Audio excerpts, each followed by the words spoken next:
not only so proud about what America is doing, even though it makes a lot of mistakes, but it's almost the last bastion of freedom. And my message is to every American. I tell you are losing Europe. You will be the last man standing. Don't mess up yourself, but make sure that you invest in your European allies and in the correct European allies. No, I'm not talking about the French or the German or the Gordon Brown, the UK leaders, because they are dhimmis, they are giving up, they are appeasing, they are chamberlains, and at the end of the day you will have to do the job. Well, you know, I appreciate what you're saying very much, and it's an interesting perspective because we, of course, in America consider there's a great deal of media bias here also, and it's very hard to get an honest discussion of these issues here, and it's interesting to find that, well, it can always be worse. It can. Come to Europe, you'll see it's worse. Yes, but the question actually is this: that you're saying that we need to help our European allies, and I think that that's a very urgent thing that we need to do.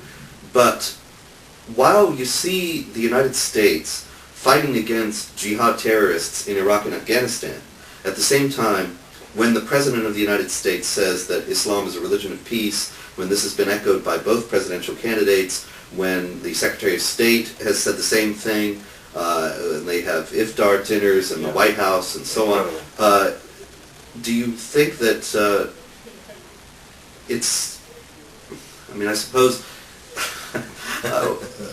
the situation, in other words, seems very hopeless, that the United States is going to awaken to what's going on in Europe. I hope so. This is why I am here, but I hope many more European politicians will come here, or other people, anti-Islamic groups or whatsoever, intellectuals like yourself, journalists.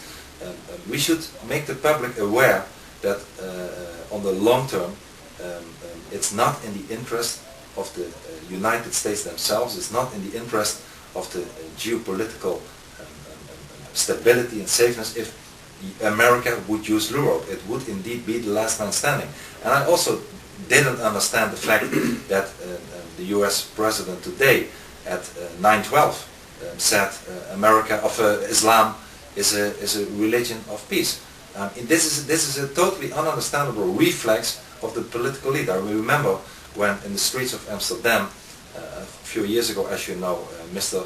Theo van Gogh was slaughtered in the street, that one day later the Prime Minister of the Netherlands and even the Queen of the Netherlands went to visit the mosque and shook hands with moderate Muslims, as if we had any problems with moderate Muslims, instead of standing up and saying what needed to be said. So this is a ridiculous reflex, and but I think that also the American people in the long run will not only see that things will change and the Islamization will take part in the United States itself.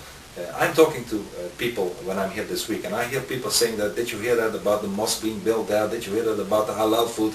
I mean, there is also a growing awareness in the United States, and I think by the government, by the administration, there will be people needed at least who will also think about the political interest, that they will not let Europe be lost, and that they will stop advocating that, for instance, what the United States unfortunately is doing, that Turkey would become a member of the European Union. This would be the most terrible and worst idea when it comes to the Islamization of our continent.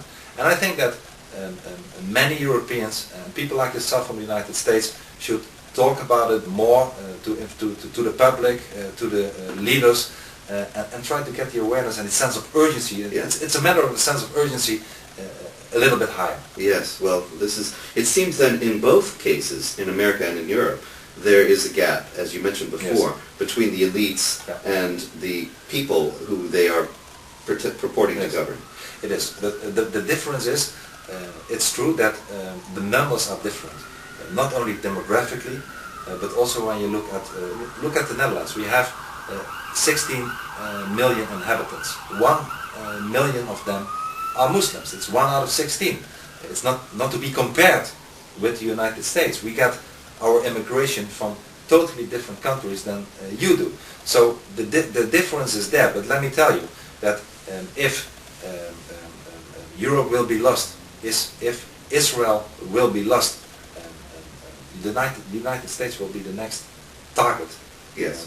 of Islam, and you have no allies anymore, and it will be very difficult. So it's far better to invest in some preventive matters today than when it's too late and your children and grandchildren are already almost wearing headscarves walking through the streets of Washington. Can you confirm something I heard last year, that the Brussels City Council is already over 50% Muslim?